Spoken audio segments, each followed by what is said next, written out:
మన ఫోన్ ఎట్లయితే multiple tabs open చేసి రన్ చేయడం వల్ల ఎలా స్టక్ అవుతుందో మన మైండ్ కూడా అట్లనే మల్టిపుల్ ఆలోచనల వల్ల స్టక్ అవుతుంది. మనం జరిగిపోయిన విషయాల గురించి తలుచుకొని బాధపడుతుంటాం. ఫ్యూచర్లో ఏమవుతుందో అని చెప్పేసి తలుచుకొని బాధపడుతుంటాం. పక్కనోడు మనకంటే ఎదిగిందంటే మనకు తెలియని ఒక బాధ లోపల స్టార్ట్ అయితేనే ఉంటుంది. నేను ఎందుకు అట్లా చేస్తలేను అని చెప్పేసి fear of failure, past mistakes, over thinking, social media comparisons, ఇలా చాలా వాటి గురించి మనం కాన్స్టెంట్గా థింక్ చేస్తూనే ఉంటాం. సో ఇట్లా చేయడం వల్ల మెంటల్ లోడ్ ఎక్కువైపోతుంది. ఫోన్లో ఎట్లయితే ఆ ఇన్ఫర్మేషన్ లోడ్ ఎక్కువైపోయి ప్రాసెసింగ్ మీద దెబ్బ పడుతుందో అట్లనే మన బ్రెయిన్ మీద కూడా ఇట్లా మెంటల్ లోడ్ ఎక్కువైపోయి ప్రాసెసింగ్ మీద దెబ్బ పడుతుంది.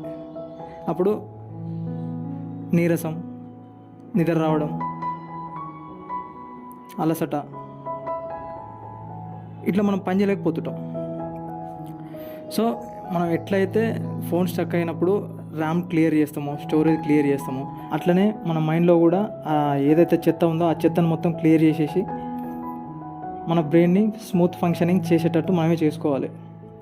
రాత్రి పడుకునే ముందు ఒక పెన్ను పేపర్ పెట్టుకొని ఏదైతే చెత్త నీ లైఫ్లో ఉందో ఆ చెత్త వల్ల నీకు ఇబ్బంది కలుగుతుందో ఆ చెత్తను రాసుకోవాలి.